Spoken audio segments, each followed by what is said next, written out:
SSP Global Jobs, the first job consultancy of Haryana. रोजगार दिलाए, बेरोजगारी भगाए। हेलो दोस्तों, मैं हूं आपका साथी सुरेंद्र इंदौरा। आज हम बात करेंगे रेवाड़ी विधानसभा सीट की। रेवाड़ी विधानसभा सीट पर भारतीय जनता पार्टी किसे अपना उम्मीदवार बनाएगी, ये आज का हमारा मुख्य विषय है। आप जानते हैं कि रेवाड़ी विधानसभा क्षेत्र से चुनाव लड़ने वाले भाजपाइयों की एक लंबी लाइन है। नेताओं ने पूरी तैयारी की हुई है, लोगों में घूम रहे हैं, प्रचार कर रहे हैं, प्रसार कर रहे हैं अपना। कुछ नेता तो ऐसे हैं जिन्होंने ये भी दावा किया है कि टिकट उनकी जेब में है। लेकिन इसी बीच एक खबर आई है, सूत्रों से हमें जानकारी मिली है कि भारतीय जनता पार्टी इस बार रेवाड़ी विधानसभा क्षेत्र से एक महिला को उम्मीदवार बनाना चाहती है। हो सकता है खबर गलत हो या सही, ये बात की बात है। लेकिन अगर ये सही बात है, भारतीय जनता पार्टी महिला को उम्मीदवार बनाना चाहती है, तो जो तैयारी में जुटे हुए हैं, जो लंबे समय से चुनाव लड़ने के लिए लंगर लंगोट कसे हुए हैं, उनका क्या होगा। रेवाड़ी में भारतीय जनता पार्टी में धड़ेबाजी भी है, दो गुट बने हुए हैं। राव इंद्रजीत सिंह का गुट अलग है और दूसरी भारतीय जनता पार्टी के नेता एक अलग ग्रुप में है। बेशक वो अलग अलग अपनी तैयारी में जुटे हुए हैं।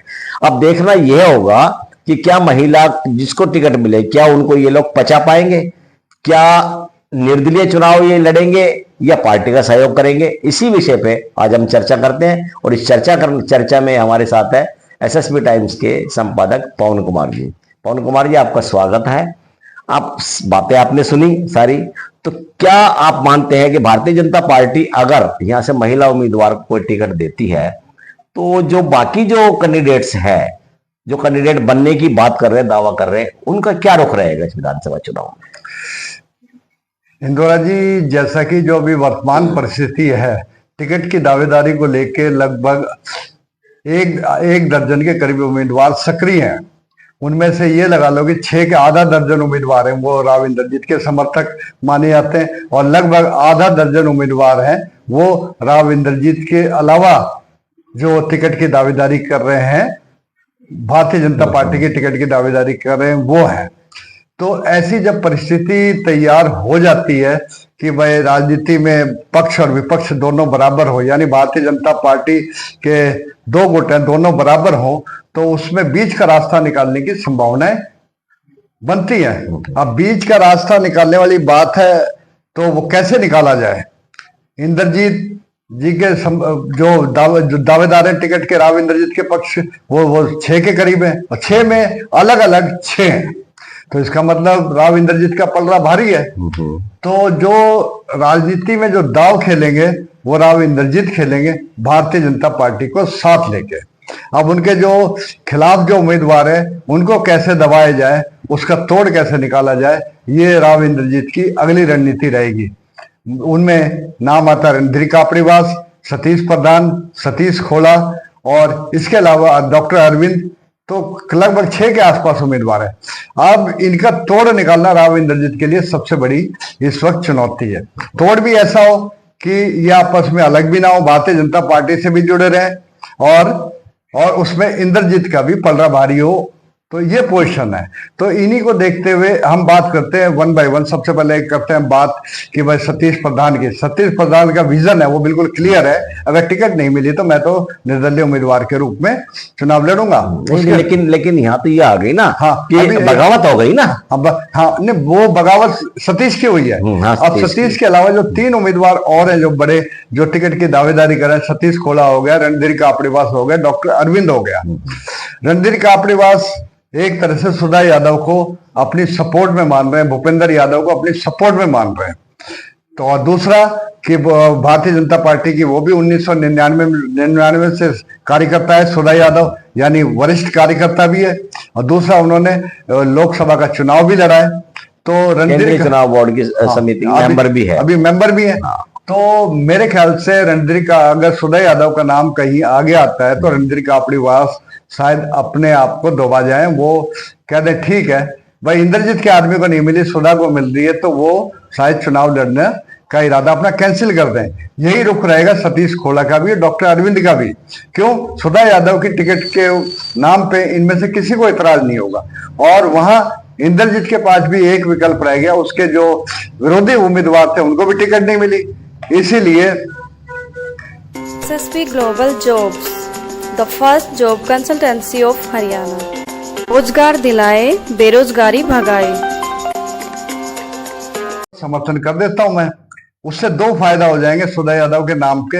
एक तो जो लोकसभा का में जो है वो लोकसभा में इनकी बनी रहेगी, मतलब वो रामपुर हाउस पे ही वो भारतीय जनता पार्टी की टिकट रहेगी।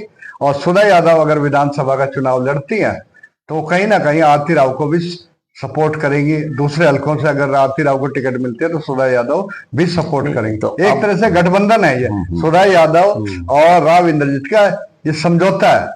और संभावना है कि समझौता अपने आने वाले समय में 2-3 दिन में एकदम सही उतरे। देखिए, जिस तरह से लोकसभा चुनाव में राव इंद्रजीत सिंह बेशक जीते हैं, उनकी हार का जीत का जो डिफरेंस है वो काफी कम रहा। और इसके लिए उन्होंने ये देखा है कि भाई शायद भाजपा वालों ने उनकी मदद नहीं की। रेवाड़ी में रिजल्ट इस प्रकार का आया है। कैबिनेट मोदी सरकार ने भी उनको वेटेज नहीं दिया, ज्यादा राज्य मंत्री फिर बना दिया। इससे वो काफी नाराज लगे, काफी मुखर होकर बात कर रहे हैं वो भाजपा के खिलाफ। और सूत्रों का यह भी कहना है कि वो भाजपा से अपनी शर्त मनवा रहे टिकट को लेके।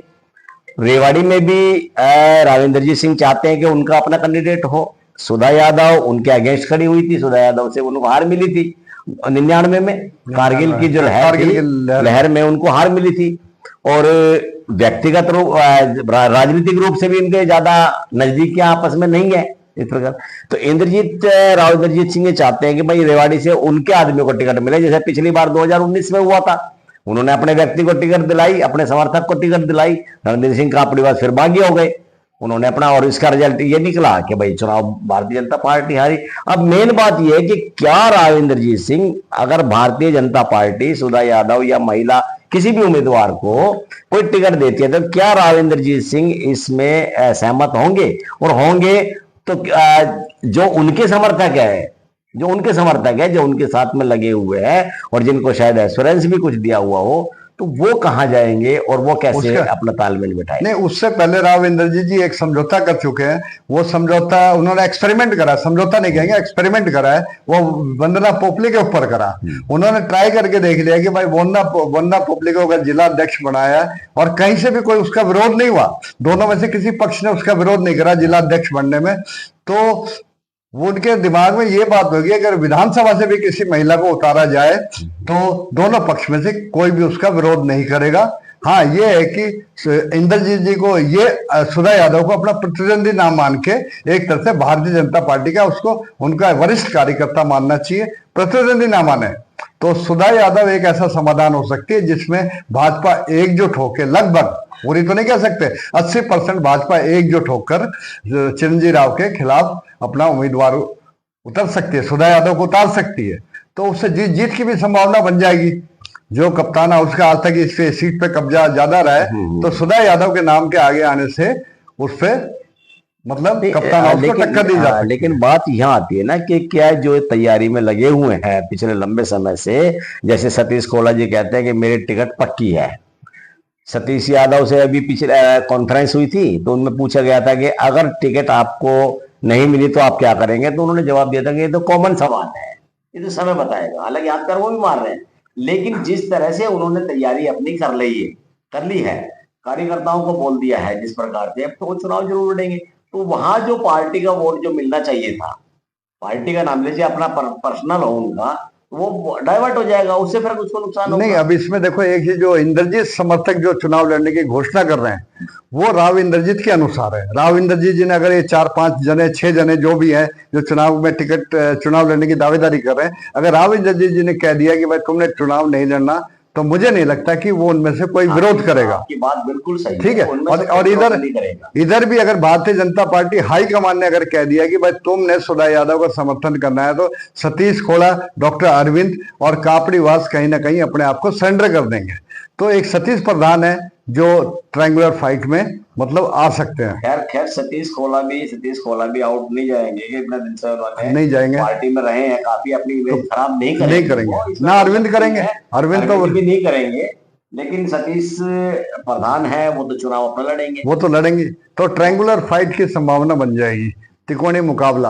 अब त्रिकोणीय मुकाबला में अगर सब कुछ सही रहा तो भारतीय जनता पार्टी नंबर 1 पे आ सकती है, फिर दूसरे तीसरे के लिए मुकाबला सतीश प्रधान और खैर हमारी चिरंजीव में हो सकता आज है। की हमारी जो जानकारी थी वो दर्शकों को बताना चाहते थे कि भारतीय जनता पार्टी ने लगभग डिसाइड किया है, जो हमें जानकारी मिलती है कि ऐसे महिला उम्मीदवार को उतारा जाएगा रेवाड़ी विधानसभा क्षेत्र से। अगर ऐसा होता है तो पार्टी जरूर पावर में आएगी और दूसरे व्यक्ति जो है इनके उनको भी वो भी किनारे अपने आप लग जाएंगे एक महिला के कैंडिडेट बनने पर। तो आज हमें यही जानकारी देने के लिए आप सबसे मुखातिब हुए हैं। आपका बहुत बहुत धन्यवाद।